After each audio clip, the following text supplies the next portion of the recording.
We need to focus now on the title race because it was a fascinating weekend a week ago. City, as we expect, dominant against Luton Town, but there were big slip-ups for Liverpool at home to Crystal Palace and then Arsenal at home to Aston Villa. So in terms of how the odds have changed since a week ago and those three significant results, this is how things have been seen now. Manchester City, the odds-on favourites to make it 4 Premier League titles in a row. Arsenal 10-3, Liverpool now at 11-2. And in terms of, we like to mention this every now and again, the supercomputer is looking at the title race at Man City with a 69.75% chance of making it yet another Premier League title. Merce, you were in the Super Sunday studio 6 days ago. You were typically and wonderfully forthright in terms of where Arsenal's defeat against Aston Villa left them in their title chances. You said 100% over. Nearly a week on, are you standing by that? Well, Opta's only about 12% behind me, isn't it? I mean, ain't bad. Yeah, it's not that tongue-in-cheek. You're human, you're not a computer. No, I don't. We're talking 6 games to go. 6 games, it's in Man City's hands. It's in Man City's hands with 6 games to go. They are proven. They do it every year when it counts, you know. And when you look at during the last 4 or 5 seasons, when they've lost games, the season's been finished. They've won it. Before that, they've won 12 on the trot, 13 on the trot, gone 14. You know, they're 40 games at home. They're 17 undefeated. The only thing that you got a case with Arsenal, and the Opta gives it to the like 17% or 12, whatever it was, is they play their next 2 games before Man City.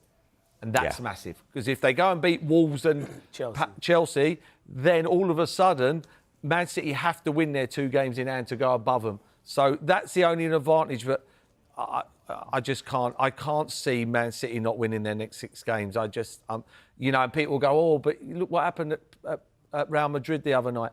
They destroyed Real Madrid. It was embarrassing. It was cringeworthy. They absolutely rinsed them, and they couldn't score the goal. The problem is, what I could put in perspective is Arsenal go and get beat by Villa, under pressure, get beat. Liverpool, under pressure, get beat by Palace. Only 2 weeks before that, Man City were playing them 2 teams under severe pressure. They put 4 past Villa and they put 4 past Palace. Put it in perspective. Yeah. You know, they've gone 4-4-5 in 3 games. They've just blown everybody away.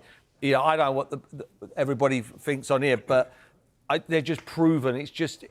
They're not going into, you know, waters that they've never been in before. They've been here too many times. And if you could see Jurgen Klopp's interview, couldn't you? He just knew, didn't he? Yeah. He knew.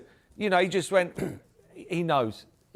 But the thing is, Clinton, you've got on the one side of the fence what Merce is saying there in terms of predictability. Man City are wonderfully predictable at this time of year. They get into gear. Yep. Yeah, we saw what happened against Real Madrid midweek, utterly dominant, but not able to get past Ancelotti's side, losing out on penalties in the end. But then the flip side of that, we've just been talking about the FA Cup. Football at times can be wonderfully unpredictable. Look at the 97-98 season. I mean, a bookie paid out on United, 11 points clear of Blackburn, 12 points clear of Arsenal. Arsenal went on a 10-game winning run and ended up winning the league. Now, I know we're in a different era now, but stranger things can happen. Why is everyone so confident that City don't slip up from here? Because they've been there many times and done it. That's why. And at the moment, listen, even more so now, I think that they've been knocked out of the Champions League as well, because this is what they put all their eggs in, to this, winning the Premier League and also winning the FA Cup. They'll be disappointed. Not every time I agree with Merce, but he made some really valid points there and good points. I agree. I think it's Man City's to lose at the moment. They're the type of team who can go on a fantastic run.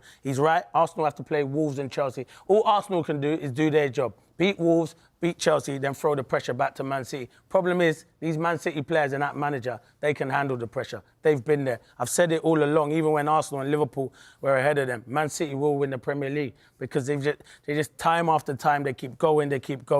Even against Real Madrid, they were the better team. It's just on another day, if they finish, put the ball in the back of the net and their finishing was better, they would have won it and they would have gone on and won the Champions League if they had beat Real Madrid. But I think it's Man City's to lose. But Liverpool and Arsenal have to keep going. I still do think, though, Si, it could go to the last day of the season, but I just feel Man City are just too clinical at the moment. At West Ham at home on the final day of the season for Manchester City. Let's reflect on Arsenal and what happened to them 6 days ago. Tim, as you heard from Mercy, who's pretty conclusive about what that defeat against Aston Villa means in terms of the Gunners' title hopes. I mean, the choker tag has been used quite a lot in the last few days. Is that a little cheap? Very. Yeah, I think so. I think they've done a great job. They're up against a juggernaut in Man City. We've seen how many times they've won it. Prolific winners, magnificent players, the best team in the world we're talking about here in Man City. Mercer's absolutely right. Real Madrid, it was embarrassing, but they got the job done. Real Madrid know how to win in that competition. By hook or by crook, they got the job done. Villa, defeat. I thought Villa controlled the game in the second half. I really did. I think they've done a job on them. Arsenal started the game very well. They didn't get the early goal, didn't settle them down. They got anxious, and Unai Emery's now done a double on Mikel Arteta. His old team, he knew how to do it. They pushed forward. There was still probably 12 minutes left here, with the injury time. And they leave him, Ollie Watkins, fantastic finish, but they leave him on his own there with Smith Rowe. Poor decision. Get anxious, chase the game. No need to do it. Stay calm. You see Man City when they get over the line time and time again. When they go behind, doesn't faze them. Just keep playing the same way. It's a trusted process. They know they can get the job done. They panicked. There. I'll give them a chance. I'll still give them a chance, but I think less of a chance now they're out of the Bayern Munich beat them. I think it's a real problem. When you take defeat, disappointment of defeat, especially in the Premier League and then the Champions League. Don't listen to that nonsense. There's only one thing to concentrate on now. No, you start getting fatigued now. You lose football matches. You get a little bit depressed in your mind. That adds to fatigue, doesn't it? It starts telling your body you're tired. And then certainly when you're winning, when you're looking at the other team, like Man City, and you're looking at them win comfortably, and there's nothing else, you can end up empty-handed. Everyone's been singing from the rooftops about Arsenal all season. They could end up with zero. The same as Tottenham. And we praise them a lot, rightfully, certainly since the turn of the year, Sue, for how different they looked at this time last year. Look back to December, those back-to-back Premier League defeats. They exit the FA Cup at the hands of Liverpool. They get into 2024, and in terms of the Premier League, just go on this fantastic run. With games running out and the pressure increasing, as we said, right at the top, are they capable of coming back from last weekend and going on a similar run? Because they're going to need to do that, given what everyone is saying about City at this time of the season. Yeah, I think they are. Going back to where you said, are Arsenal choking, or that's the fear, maybe the fans are thinking that. I think they're better equipped this year. I think the players have got that experience, the manager have got that experience from last year. I think when you look at the two games, the Villa game and obviously the Bayern game, they were small margins. Aston Villa were brilliant, tactically got things spot on, but in that first half, they had opportunities to go and win the game. Could that have been a different game second half? And again, Bayern, just a real experienced Champions League side. So you would expect they've got real sort of leaders and characters in that side, which again, we've praised since the start of the year. So I think they can bounce back. I think that this is a real test of the character, but I'm sure that they can come through that. How big a test is Wolves away today, later in the Saturday night football? It's huge because you have to bounce back. Otherwise, people will be speaking about them again. And I think they've been magnificent. They've just come up against a Manchester City team that have been there and done it. I mean, last week, I just thought it was a little bit naive for Arsenal. That they tried to chase the game. They were put everything on this with still 7 games to go, including that game.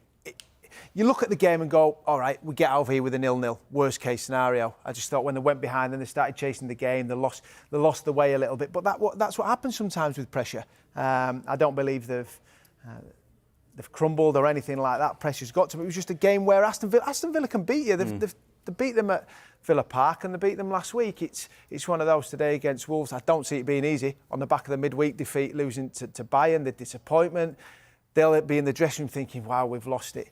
It's still tight. It's not over yet. I think Man City are going to win it. I've always said all season that, but you can't now all of a sudden lose your thought, lose your process has got you into a position where they are now and competitive, and you've got to get back to level terms, your mindset to go there. Let's show everyone out there. Everyone's wrote us off now. Let's try and go and beat Wolves. But I think it's a tough game tonight at Wolves. I think they haven't choked. Last season, you look at... It's an easy... People love narratives. Of course they do. It's lazy, but people can look at it last season. It was West Ham and Southampton. This year, it's Aston Villa, 4th in the league, and Bayern Munich, a juggernaut of a Champions League team away. It's a different kind. You hope now they go on and hopefully finish it off and win the rest of their games and make Man City go perfect. And then you hold your hands up, and it hasn't been too bad. You look at the Villa game and the 2 games over Christmas, I think it was against West Ham and Fulham. Bar that, it hasn't been too much wrong with Arsenal. They are improving. And as Tim said, they're just coming up against the best team in the world. Very quickly, before we talk about Liverpool, his final day in the National League, 12:15 kickoff. Southend have hopes of making the playoffs. One playoff spot remaining, and they made a good start against Rochdale. Gus Scott-Morris with the goal on 8 minutes. And Dorking Wanderers relegated a week ago, leading Hartlepool United by a goal to nil. Charlie Carter with the early goal. In that game, back we go to the Premier League title race. We need to talk about Liverpool. Is it too simplistic, Clinton? I mean, Crystal Palace last week at Anfield, absolutely brilliant, terrific performance for them. Yeah. Is it too simplistic to look at Liverpool, look at what happened midweek against Atalanta to say this is a team running out of gas? I don't know if they're running out of gas. What they're doing is they're missing big chances. 2 goals in his last 5. He had a wonderful opportunity against Atalanta, scored for the penalty spot, and then came off his shin and dinked it past the left post. In terms of getting Salah back to his best, he clearly hasn't been since returning from injury. What does Klopp do over the remainder of the season? Does he give him a rest, keep playing in the hope that at some point he clicks? What does he do? No rest. If he gives him a rest, who's he going to rest him for? You know, I think you cannot give that man a rest. His numbers speak for itself over the years. You know, he's proven. He's just having a spell, and he's having a spell at the wrong time. He's had chances. I agree. I don't think Palace were great. I think they were great fighting. I thought they dug in, and then with Eze and Elise, they were a different animal. Yeah. But I think if you looked at the balance of play and the chances, I mean, they could have won 6 or 7 there, Liverpool, and the chances what they created. They have to be colder in front of goal, take a deep breath. You know, Nunes is an erratic finisher. He always has been in my eyes. And then the one falls to Jota. You want it to finish full 2, and unfortunately someone gets in the way. They put their bodies on the line. Palace, they really dug in for the team, stuck together, but it wasn't great.